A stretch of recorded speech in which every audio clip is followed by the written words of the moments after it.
Morning, everyone. Can everyone hear okay at the back? That's good. Well, we're on time. Well, how about that? And the sun is smiling and everything is good. Welcome to the launch of the code and to this expert panel. My name is Guthrie. I lead the influencer marketing trade body. We're the champion, or the industry's champion, advocating at the highest levels for increased understanding, trust and investment in our sector. And we're key promoters of best practice. So I'm delighted to be here today. So why are we all here today? Well, young influencers don't enjoy the same protections as their child model or actor counterparts. Those working in traditional entertainment fields are safeguarded by performance laws, which strictly govern the hours a minor can work, the money they can earn, and who should accompany them on set.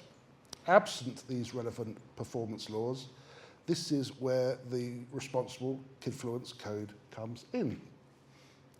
This shared industry code outlines clear, practical ways to protect the well-being, the rights, and the future for child influencers.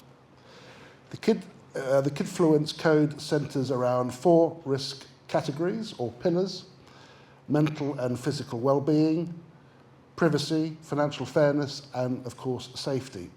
A quick reminder to panelists and to all of our guests that today's intention is one of collaboration, accountability, and of course, child-first thinking. That was the spiel out of the way. I'm going to quickly, there's a paucity of mics, but that just makes along with the 2 sofas, makes it all more cosy. I'm going to pass the mic around and ask all of our expert panelists just to say who they are and why this code is particularly important. Great, thanks very much. My name is Gregor Poynton. I'm the Labour Member of Parliament for Livingston, and I chair the Children's Online Safety APPG. And APPG is an all-party parliamentary group in Parliament. The intention for those groups are they come around issues, multi-party, multi-house, so members of the House of Lords and MPs. And what we do in the Children's Online Safety APPG is look at right across the kind of wide waterfront of online safety issues for children, everything from sort of smartphones in schools and attention span in schools and how social media is affecting children in that way, right through to the more extreme harms, AI-generated child sexual abuse material, and so on. So we work with Internet Watch Foundation on that. And what we try and do is try and shine a light on some of the issues, particularly some of the emerging issues, because it's such a kind of constantly changing landscape that we see. But kind of underpinning all of that is we know that children need digital literacy, for work in the future, to access public services, and at its best, social media can be about connection and community, but it's about how do you put the right guardrails around that. So when the team had sent through this code, I thought that to me seems like the right way to approach this is, it's something that's obviously growing and becoming more and more professional and a much bigger area, but there hasn't really been put those guardrails around it, and we see that in sort of so many areas in the sort of digital landscape, and that felt to me like the important piece of today's conversation. Brilliant, thanks so much. My name is Beckii Flint, so I'm director and co-founder at Pepper. I've also been leading the initiative with the code from our side on Pepper.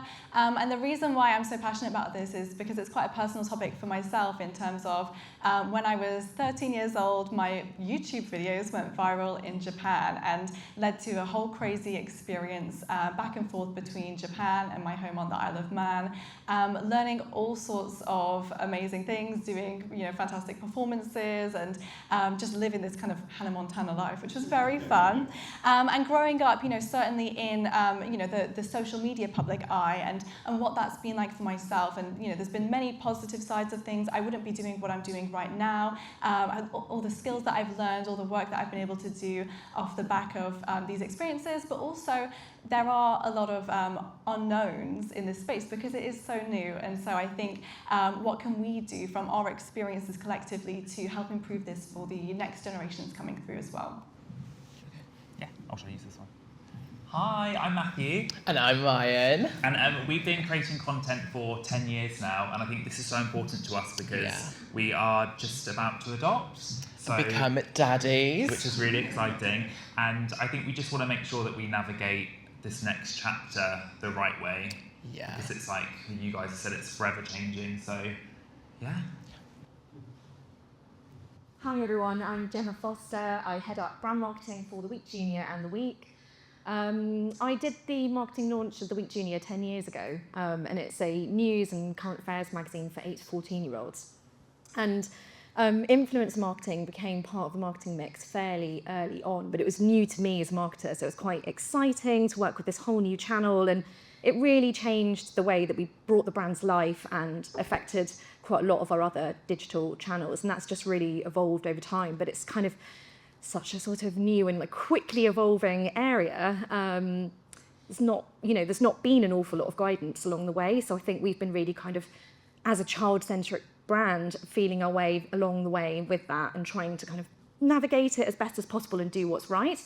So this discussion today and the code from Pepper is like a very welcome one, and I would say it's really kind of focused minds at Future, the publisher, as well. So I think it's all kind of moving in the right direction. I think personally as well, it's kind of closer to my heart since having my own children 5 years ago. So I think it's something that I, have that kind of whole perspective and angle on, as well. Perfect. Well, thank you very much to our panellists. Great introduction. Let's crack on straight away with some definitions and responsibilities. Let's start with you, Beckii. How do you differentiate between a child influencer from a child of a parent influencer? What features in their content? Why does the distinction matter, especially in how they're treated in campaigns and contracts? It's a really good place to start off with, because in the social media landscape that we have at the moment, I think children appear in a couple of different ways in this commercial context that we're speaking about. So the experience that I had was, it was my channel and it was my social media profiles. My parents weren't really part of it at all, and that was myself being the influencer at a young age. I would say that in terms of who we work with at Pepper, that's very much the least, if at all, category. Most often we would be working with parent influencers who often feature their children in their content, whether it might be a little bit or a large amount, but it might be family vloggers, parenting vloggers, who would be creating content that features their child. And the reason why I think it's important to kind of consider it from both of these perspectives is because when you're working with a parenting influencer, there is that kind of implication of, well, if they feature their children in their BAU type content, then their children are also most likely going to be featured in there. And it also brings into effect of, actually, is this a brand request? Is the brand requesting the children to also be featured in the content? And so who are you contracting? Are you contracting the parent, or are you contracting the whole family? And right now, I think there isn't a very clear distinction about that, but perhaps there should be. That's great. So murky, to sum up, but needs for better definitions. That's why we're here today. So, question to you, Jemma. At The Week Junior, you work with a wide range of influencers, from public figures to good role models and parenting creators. In your experience, are children being featured in content from all of those verticals? And what does that mean for a brand like yours that caters directly to kids? Yeah, it's an interesting one. We have worked with a real variety over the years, and I think the beauty of the influence marketing creative is really showing the product out in the wild and showing families enjoying it. There's something so powerful in that I think parents really connect to see the kind of conversations that it sparks. That I think, is partly why it's been such an effective tool for us.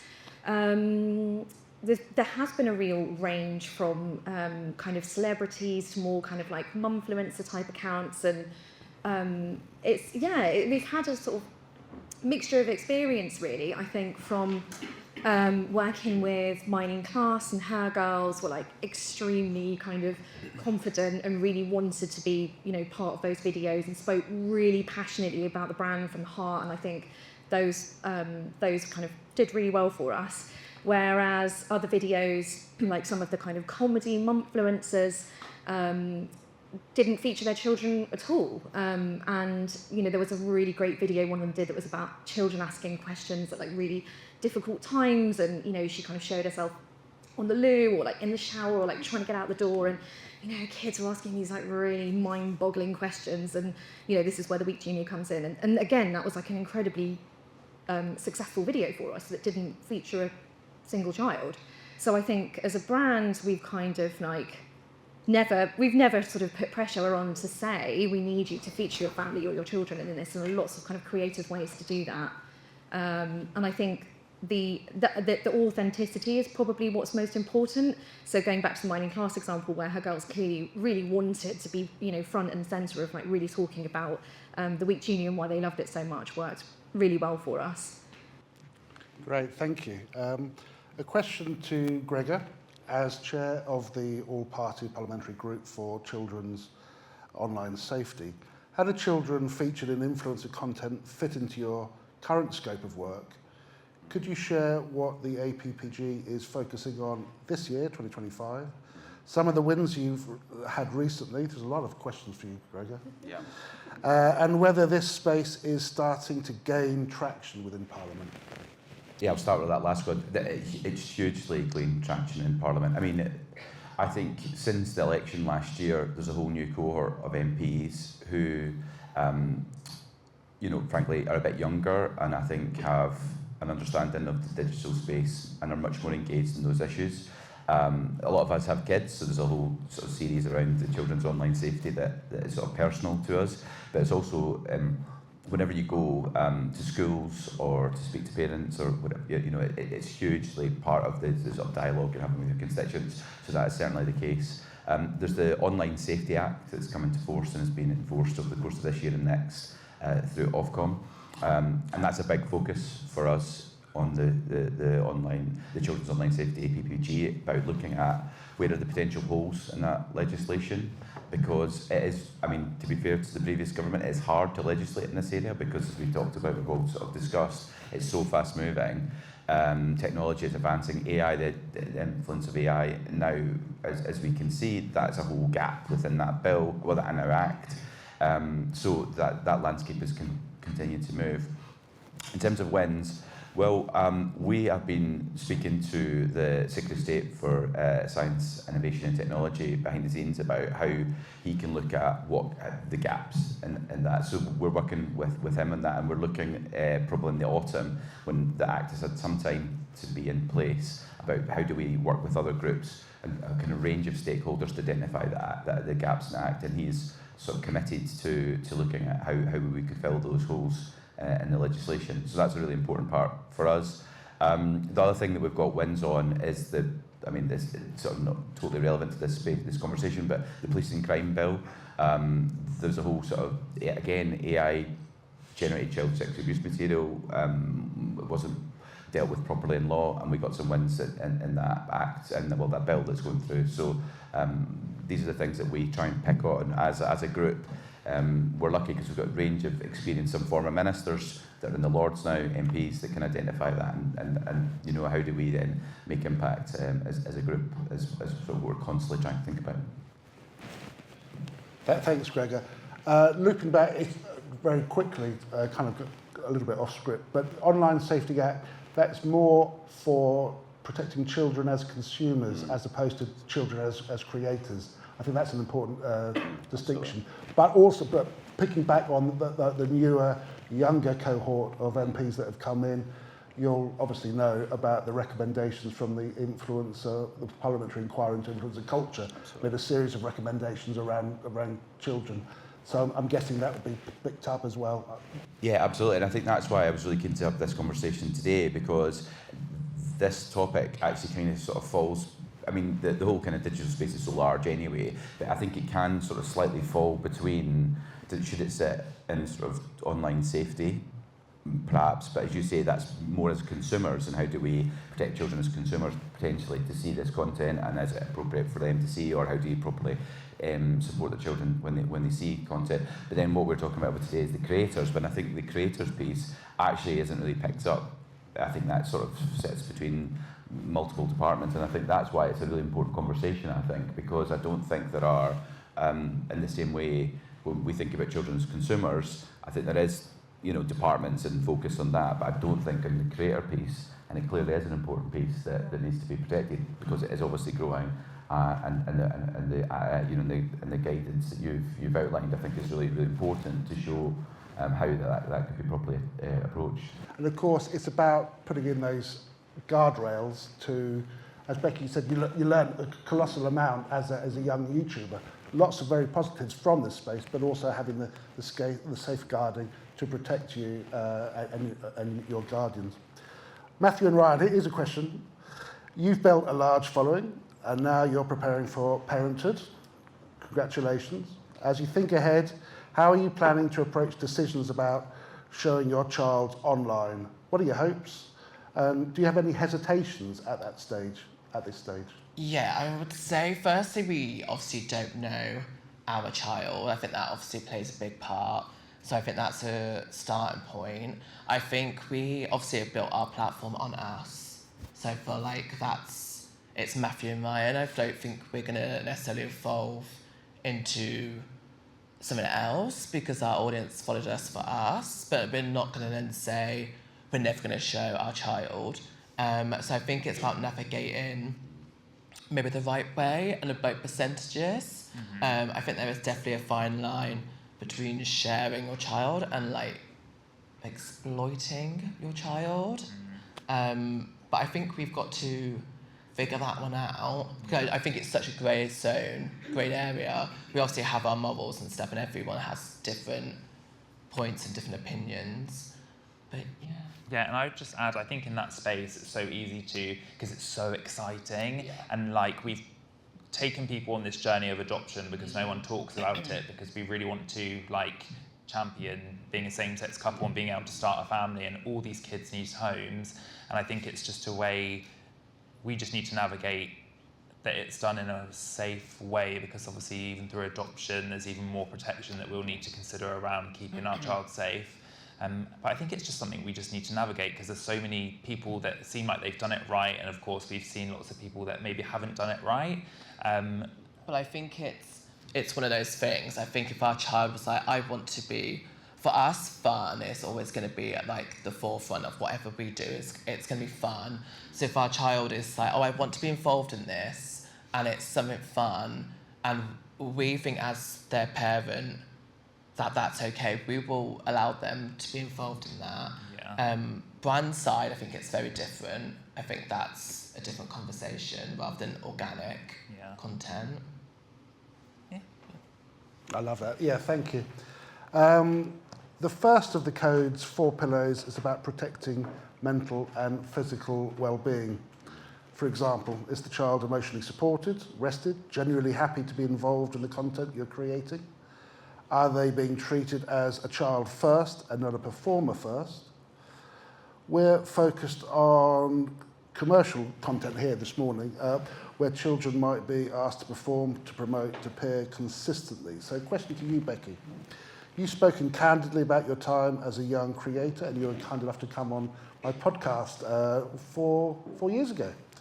And I know that you've been very vocal, contributing written evidence to parliamentary inquiries and talking to the House of Lords prior to that. So you've spoken candidly about your time. Even with supportive parents, what are the impacts you still carry? What rules do you wish had been in place for them? We've heard from Ryan and Matthew about learning from past, not possibly mistakes, but examples. What do you wish had been in place? It's a really good question, and it's navigating this space, even seeing the past over 10 years of social media, how it's changing and how communities are changing and how we treat one another online. It's still being written for sure. So from that consumer perspective, it's very exciting about the Online Safety Act, and I think there's a lot of good in there as well. In terms of my own experiences navigating this space, I'll say on the financial side of things, I had overall a very good experience. Like my parents gave everything to me that was being earned by myself through that time. So, they managed it as well as they could do with no experience in this space and nobody to talk to who'd been through it before. But before that money got to me, there was certainly a lot of mystery in terms of, when you have a conversation with one person, actually the truth and what comes to me in the end is very different. So, maybe perhaps if there were more serious kind of like repercussions from that side, from a legal standpoint, maybe there could have been a difference for me at that time. And in terms of kind of like in the mental well-being side of things, being online is certainly, you need to grow very thick skin, and I had to grow that thick skin at a very early age. From my side, I was lucky that I had a lot of supporters, which helped to kind of balance out that conversation, but there was certainly some vile things being said to me. And also a lot of pressure, I think, in terms of self-image. What do you look like? If you don't feel like you're looking your best today, can you go to work in terms of can you create content online? And so, for myself, it was very important to me to get to a career in which it didn't matter what I looked like, it mattered more what I would say and what I would think. And that's why I'm so grateful to be where I am now, because I know many of my creative friends who also started in their teenage years now experiencing, severe burnout, severe kind of like issues with, their self-esteem and what they look like as well. So I think, tip of the iceberg, there's a lot that you can go into. I think the final one that I always, kind of speak about as well is just like kind of like lingering anxiety. I think that's very common for creators online to experience as well, and it comes down to a lot of different things associated with, a lot of attention directed at somebody, overthinking, am I doing this right? Am I saying the wrong thing? Are people going to interpret things how I meant them to be said? And also just general, safety in sense of, who's going to tweet me after this and say, oh, I saw you in Costa Coffee, and they never said hello. So those feelings of safety and security as well.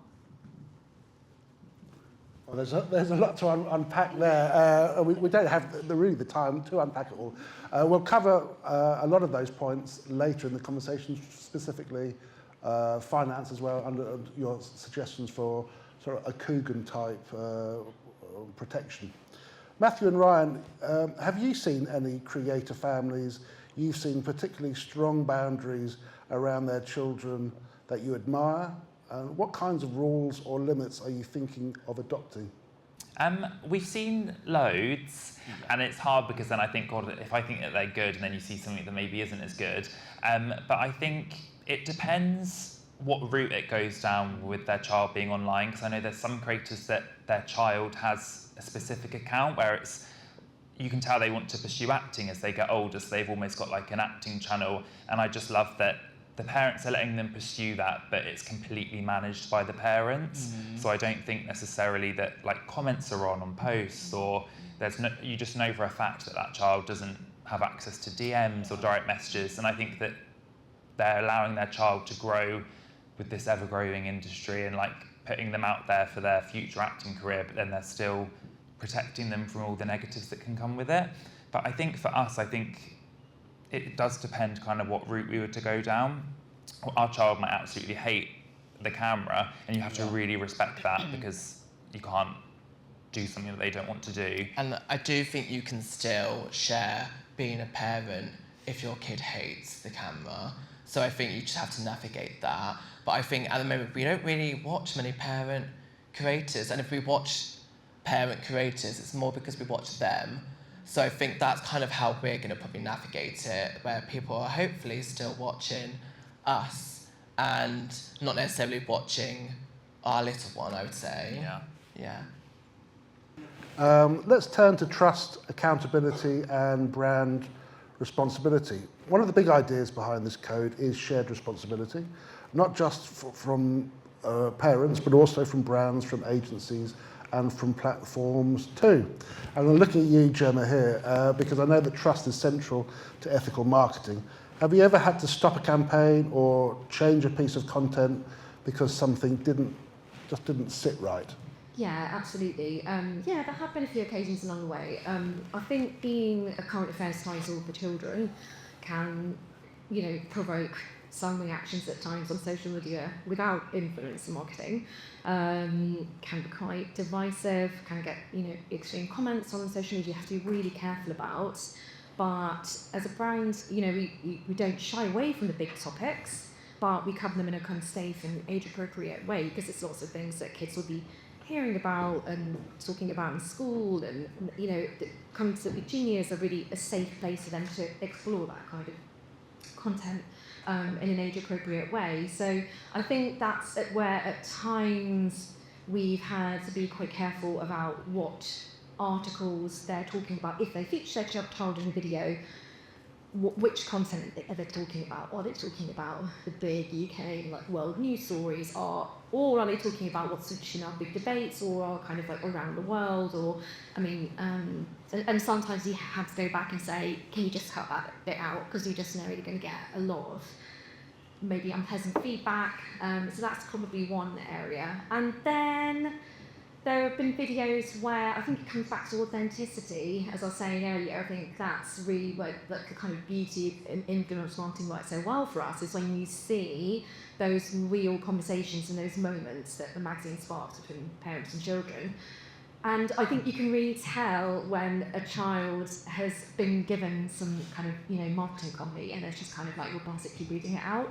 And I think that's what we've pushed back and said, doesn't really feel authentic, doesn't really feel natural. You can really tell, either just have them reading in the background, so maybe mum or dad is talking about what they're reading and how great it is, or let them say it in their own words. What is it genuinely that makes them run to the letterbox on Friday and grab this magazine?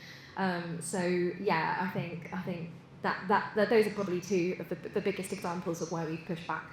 Thanks, Jemma. Gregor, here's a question for you.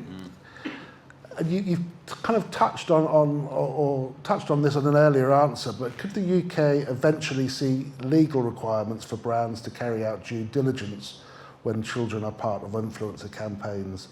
Is there anything we can learn from traditional media, such as film or modelling?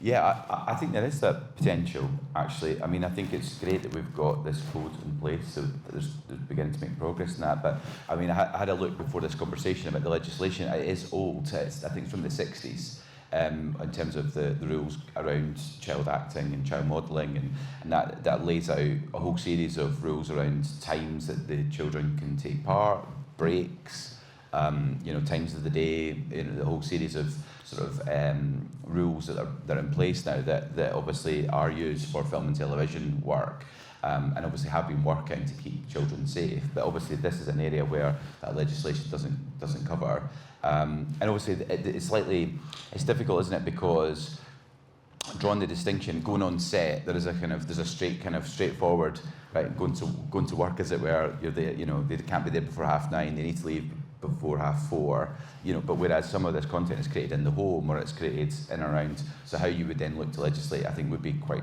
tricky. And I don't think there is any look at this just now, but I can see potentially pressure coming if there are problems, and I think clearly there are really good people out there that are creating content and thinking this through already. There are great brands who are thinking this through already, but there may be others, that perhaps bad actors in that space that might not be thinking about it in this same way.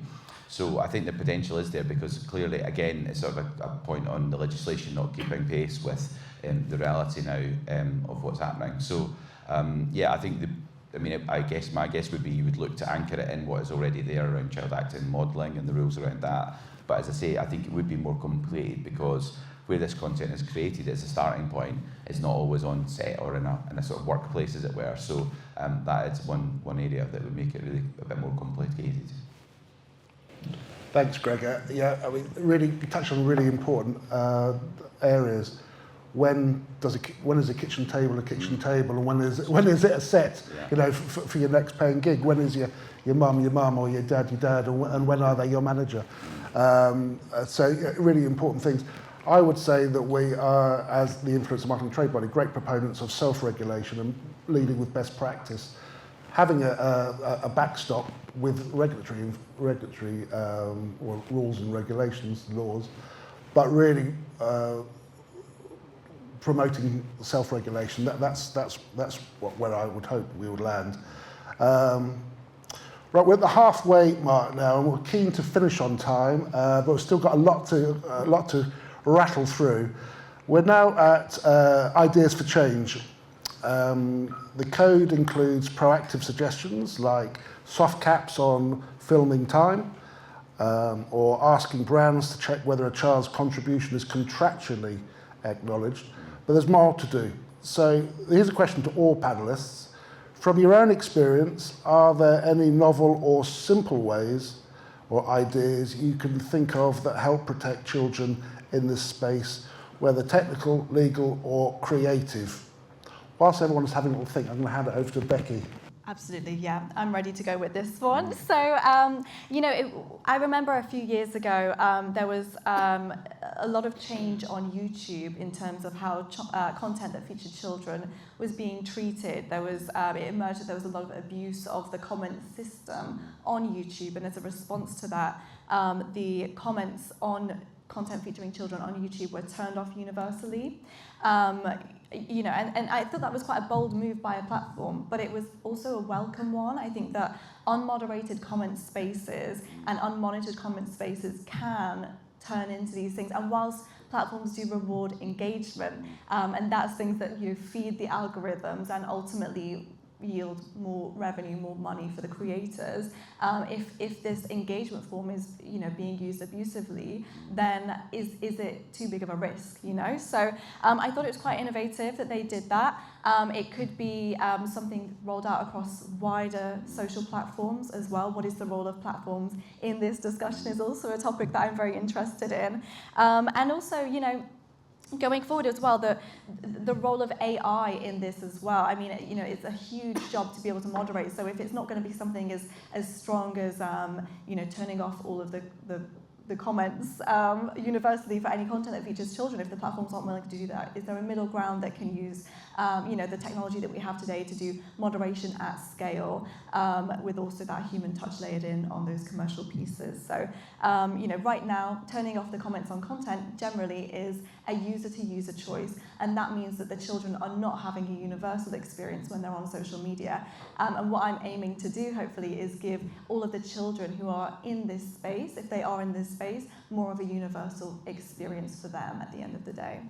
Thank you. Oh, Jemma, you've got it. Oh, brilliant. That's good. I think from the brand point of view, I think it's like having that relationship with the agency where you're really willing to have those like open conversations and to press them with all of those questions. I think there's a lot of trust, isn't there? You kind of, you're hoping that all agencies doing all of that due diligence, obviously looking really closely at the accounts that you're going to be working with. How have they created brands before? How have they included their children or what? And then thinking creatively about, do they actually have to have kids like front and centre? For us, we don't actually work with child accounts, we work with parent accounts. But we've given them examples of how you can really show off the brand and show how great it is, but without necessarily having a kid feature at all, not having their voice feature at all, like maybe not even their face. You could have them engaging in the product, actually engrossed in reading, and then you've got the parent kind of like doing all of the heavy lifting. So I think it's just thinking about some of these things, isn't it? Being a bit creative with your brief and really like challenging it and challenging your agency.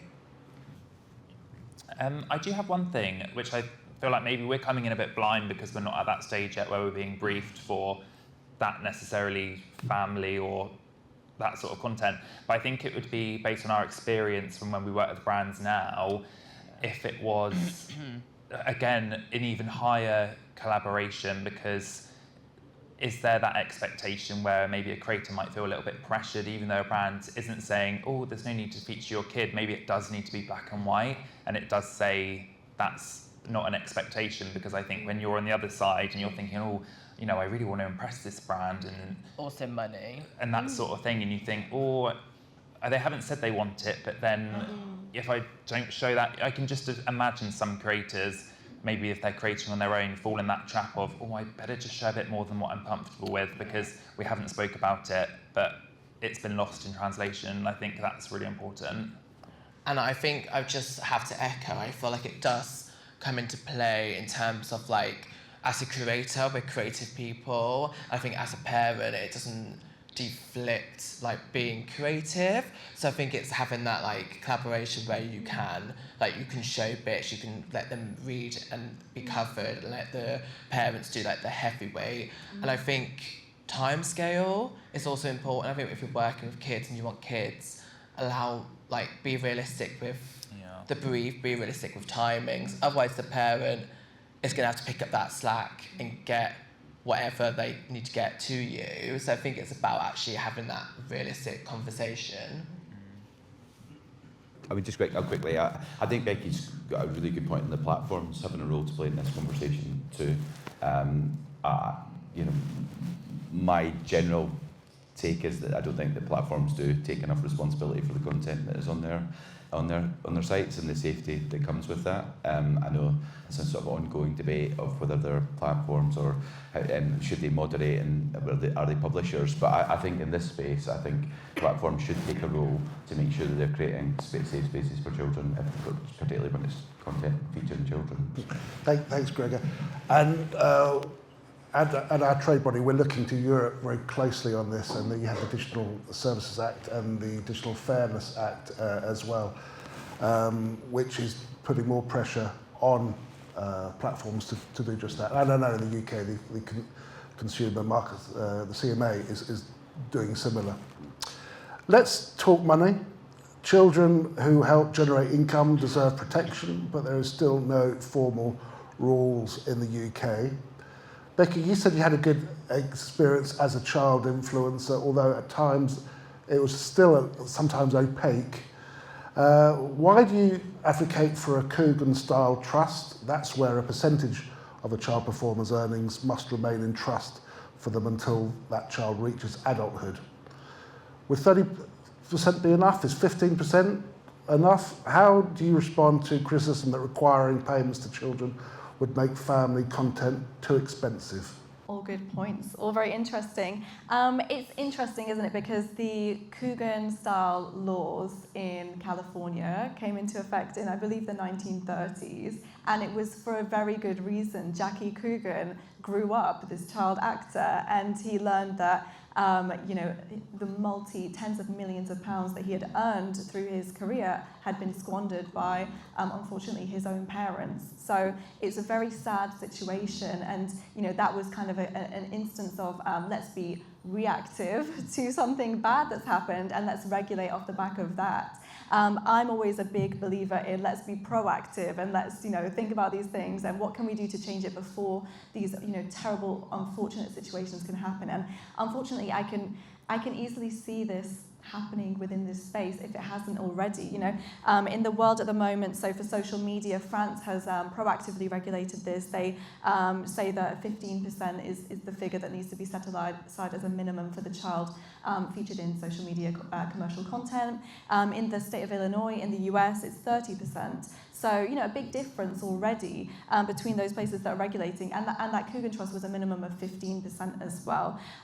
Is it enough, though? You know what I mean? Because if the child is featuring very prominently in the content, actually 15% is laughable, So, the figure is one, definitely up for a lot more insight, research and discussion. But I do think it is an important thing to do because, ultimately, one thing which is also difficult with this is the child, if the content is doing so very, very well, the child ultimately becoming the breadwinner and the supporter of the whole family. That is a huge amount of pressure, and that really takes a lot of the fun and games of it out of the way in terms of, well, if you don't want to make content anymore, we're going to have to move to a smaller house, So I think that's, it's a lot of pressure for a child, and it's not really very fair to them as well. So are there ways in which we can weave in the two together to ensure that kind of, those situations aren't happening to children?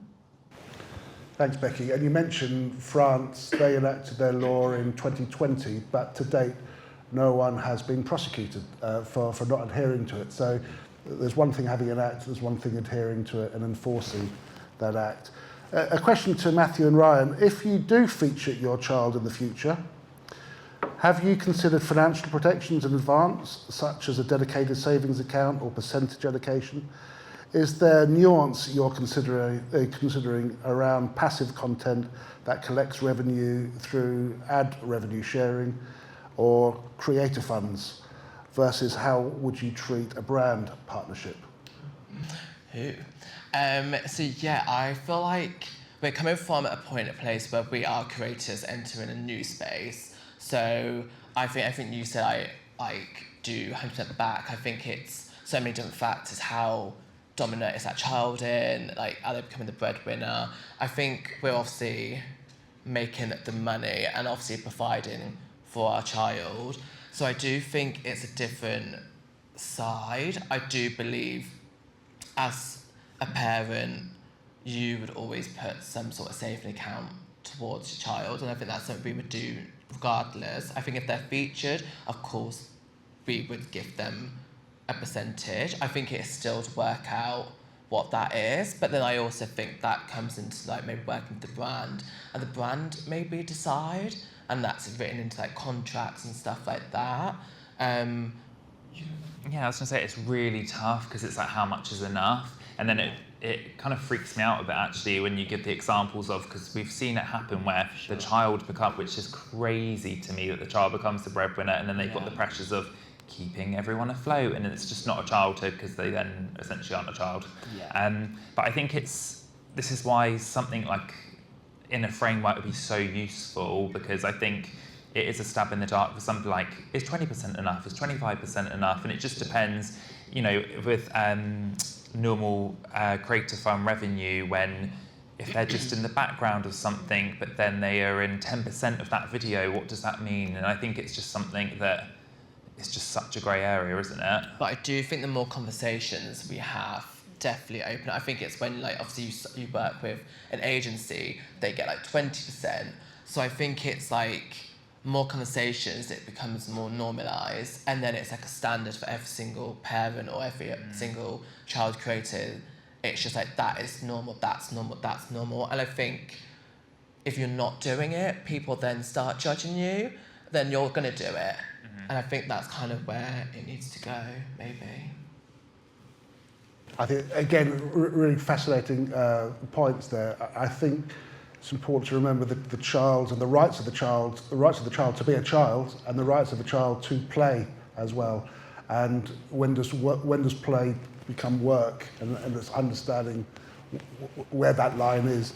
Jemma, should brands play a role in making sure kids in creator content are fairly compensated? For instance, by requiring creators to confirm protections are already in place or provide some sort of evidence? Yeah, it's a really interesting one. I think, in short, yes. I think in the absence of like stringent legal frameworks around this, and it has to be a conversation, doesn't it? And I think hand on heart, it probably hasn't been enough of one for us, really. But I think, again, it goes back to trust and that relationship that you have with your agency, being able to talk about this stuff. I think it also reminds me of what Beckii said about, are you contracting the parent, are you contracting the whole family?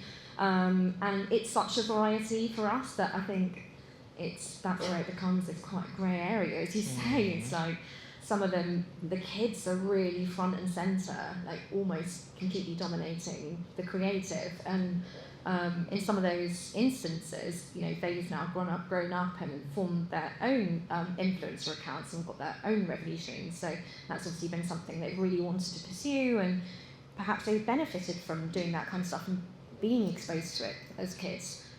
but obviously that's not the case for all families. So I think, I do think that brands bear some responsibility, and I do think it should be part of the conversation. I'd love to add in the agency perspective as well to this, because I think it's a really good one, because while we were talking in the run-up to the discussion, oftentimes, the agency is going to be the facilitator of these brand partnerships, but actually, if things go wrong, the reputational damage is on the creators or the brand, and the agency is this silent party.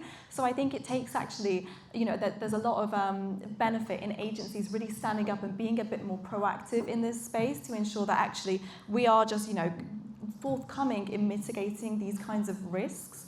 So, it's about asking the questions. It's like, you can't just make assumptions. Is this parent putting money aside? Do we actually know? Have we asked the question? Can we then report that back to the brand and make sure that we're meeting the brand's own internal policies and guidelines? Just asking the question and having those checks. At least we know that we've done our due diligence. Ultimately, the influencer space is one which has far less ultimate control compared to more programmatic advertising. And that's the beauty of the space, is you get these really human stories, but also you do lose a little bit of control. So it's just about acting in as best faith as possible, asking those questions rather than waiting to get tripped up by anything. Thanks, Beckii. And Jemma, you said possibly not doing enough, and that's why the code is so important, isn't it? It's not, you're obviously not going out of your way not to do enough, but it's having a framework in place that we can all adhere to.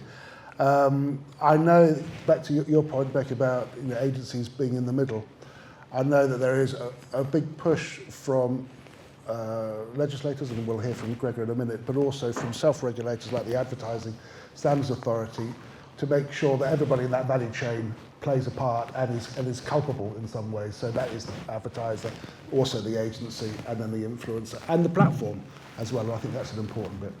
So Gregor, is compensation legislation for child influencers under review in Parliament? And until the law changes, what can brands and parents do voluntarily? Yeah, I tried to find out about that, but I don't understand that it is at the moment being reviewed. And that's why I think the code is so important, actually, to the point that that many of the contributors have made. It's about highlighting the issues, and it's often the case in a new space that people and it's not even active thoughtlessness, it's just perhaps didn't think. And I think that's why the code is really, really strong, is it allows the people in this space to begin to think through those issues and begin to make better and smarter decisions and make sure that we can look after our children. But I don't understand it is at the moment being looked at. But I think, I take the point on self-regulation. And I think if self-regulation works, then that is a good way forward, because it can often be more flexible. It can be grounded in reality, and it can also be more future-proof as well, potentially as well, self-regulation. But obviously, it may be an area that is looked at in the future, but I don't understand it is at the moment. But I think that's why the code is so vital, that be it platforms, brands, creators, agencies, everyone who's in the mix, parents, children themselves are in the mix, have an understanding of what is right and wrong, and those guardrails we talked about at the start. Thanks, Gregor. We are in the final 15 minutes, and still quite a lot to crack on through. The next section is on safety and privacy. So let's talk about safety and privacy. An increasingly complex world. Here's a question to everyone, but I'll probably look to you, Beckii, to get the ball rolling.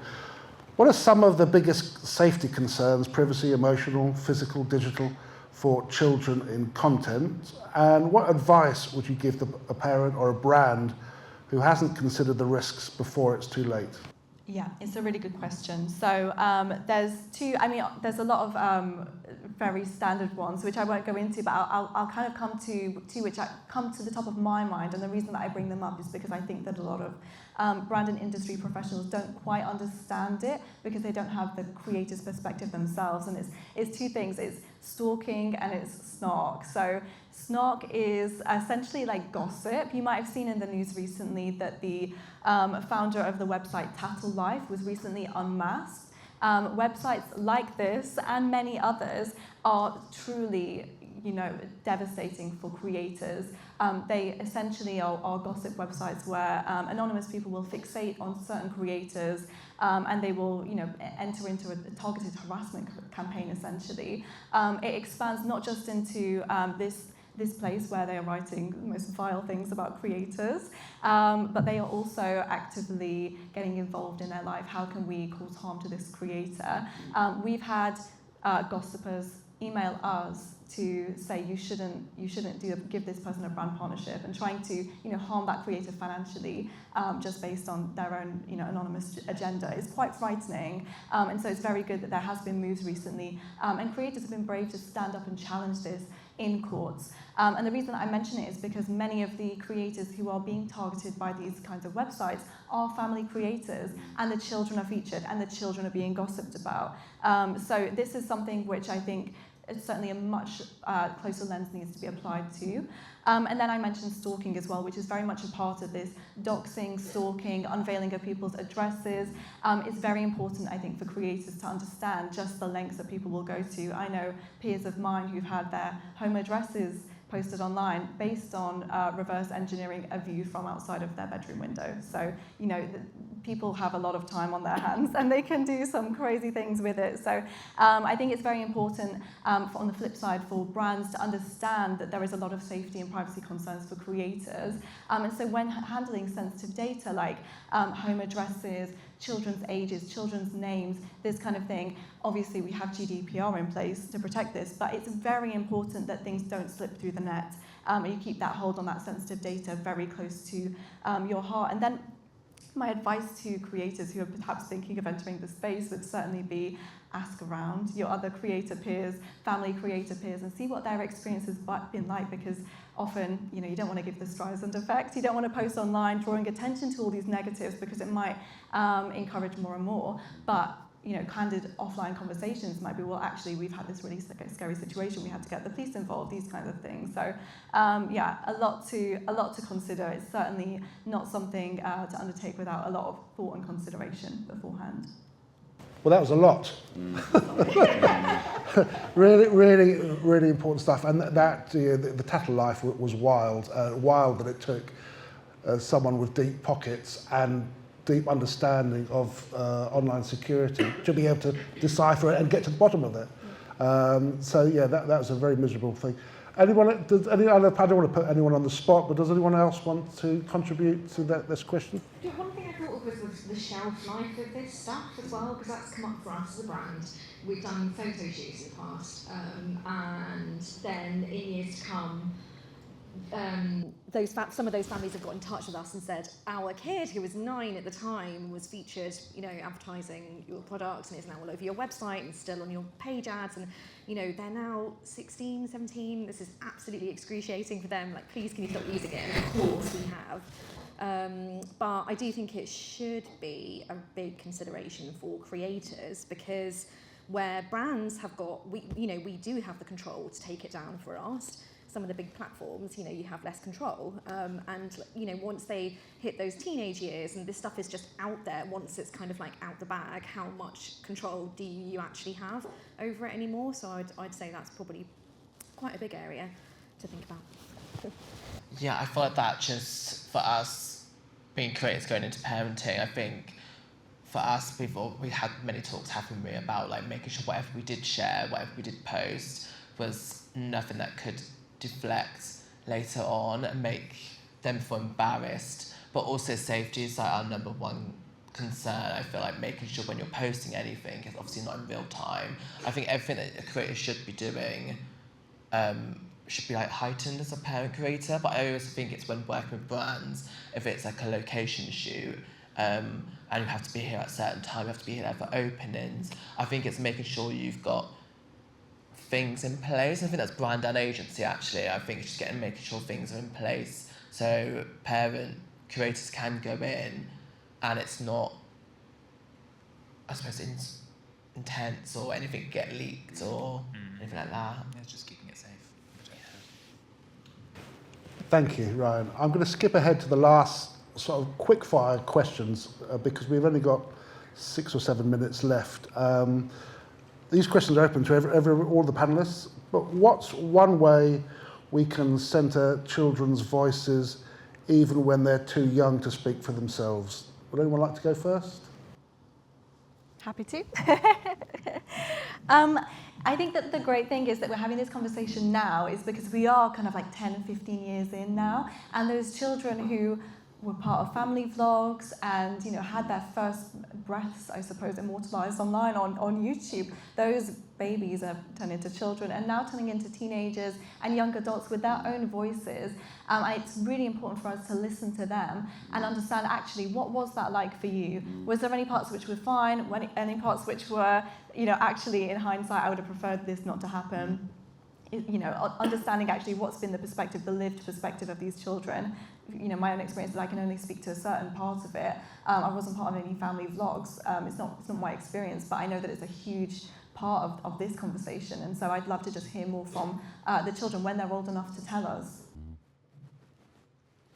Yeah, thank you. I think I think it's absolutely vital, but I think that's the hard thing, isn't it? Because obviously, the children's views on this no doubt will evolve and change over time, whether when they were children doing it that is fun, and then perhaps into teenage years they feel like it's excruciating, and then adulthood perhaps they have more time to reflect on it. But I think that's why the code, and I go back to that, is so important to centre it around the children, to make sure that that they are first and foremost people's minds as any of this content has ever been created, especially when it's been created for brands and for payment, because that is the thing ultimately that we need to make sure that we're safeguarding with this code, is that children in the moment are safe and happy and supported, but also that over time that they continue to be so as well. And that I think that is quite a difficult thing to get right, actually. And anything, I don't want to put you on the spot, No, Matthew. I think it kind of does echo what you said. I think I'm interested to see what I used to watch when I was younger. That was probably about 15 years ago now. And when I was like 14, I used to watch a lot of the American, like the vloggers. And I do sometimes see the kids now that they're older, and something just doesn't seem quite right in a way. And I know you can't really take what goes on from what they post, but it'd just be interesting to see what the effects have been, because something sometimes seems a little bit off. But I feel like maybe being the positive person, I feel like it just comes down to having morals. And I think it really does come, we can have all like the code, but I think it does come down to the parent. And I think the more conversations like this, the more like people are chatting about it, the more pressure, the more heat. I think people will naturally, I'd like to think, do the right thing for their family. And I think every child is so different. Some, like you grew up in the from doing socials from so young, so have I, and I've loved every bit of it. So I feel like every child is so different. So until that child's at a point where they can voice, I don't want to do it, or I love doing it, I feel like everything should be just really, really heavily monitored, I would say. It's the final question. It's more of a call to action.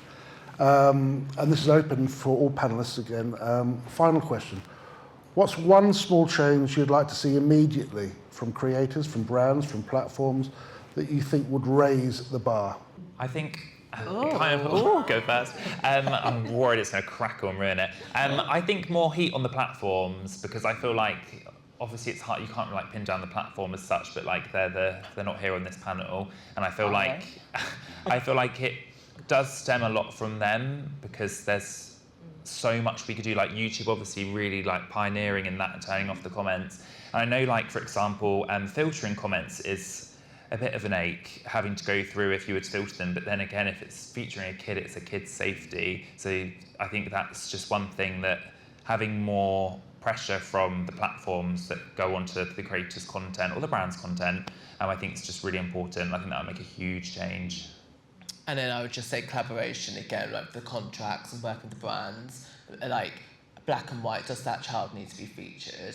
So it takes that pressure away. But also if you're boosting content, like the creator obviously should look at the comments, but also so should a brand. A brand shouldn't just outright just push it anywhere, because that audience might not be the right audience, and then you've got the mental health aspect of that. So I think everyone should be accountable for that.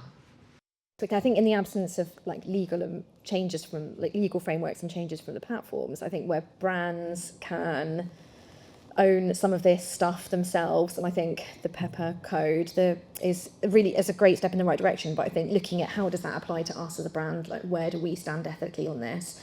Look at your briefs. Do they bring stuff like this into consideration? Are there examples that you can give that like as you say, like point out, do you need to feature children, or point out different ways that they could involve their family in it, and giving examples of that variety, I think could be helpful. Yeah, I'd reiterate the point about the platforms having a role to play. You know, clearly this generates a lot of revenue for them and views and clicks and eyeballs, and you know, I think they have a responsibility to make sure that that's done in a safe way. So I think they should think through about how they do this too, as well as clearly the parents in the code.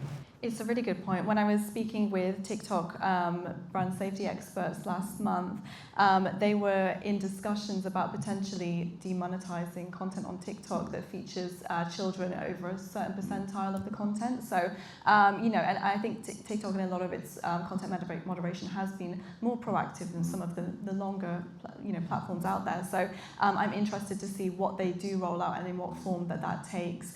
But overall, I think, you know, ultimately just pushing for a bit more transparency. I think that so many great points have been made in terms of, you know, limiting the lifespan of content that features children, ensuring that moderation is in place, you know, ensuring that the family don't know that they're not going to lose a job if they don't want to have their child featured in their content.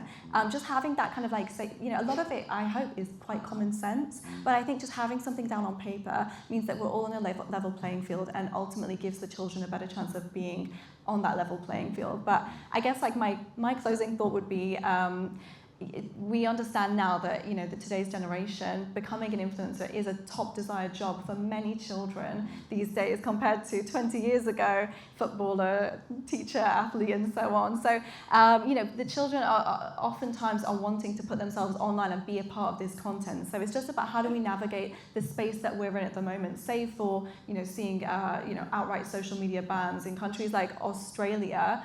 It is a big conversation. Is there a true ethical north that we can follow with regards to this space? But I think ultimately the fundamental of the code that we're trying to put together is just working in as best faith as possible to do right by the children who are currently in these circumstances in which they are involved in commercial content on social media, and how can we all work together as an industry to do our best by them. Well, that was a lot. I've done my best to keep us to time. We were 43 seconds over. Forgive me. I've learned a lot. I always learn a lot from listening to Beckii and meeting with Matthew and Ryan again, and all of the panelists. Great to meet Gregor and Jemma in person. That is it. We've gone through a lot. Hopefully the panelists will stick around for 10 minutes or so. I know that everyone's very busy. There's a networking now for the next half an hour, but on behalf of I suppose, well, I don't know if it's on behalf of the INTB or behalf of Pepper, certainly on behalf of this code, thank you very much for attending, and thank you very much to the panelists for giving up their time and speaking so eloquently.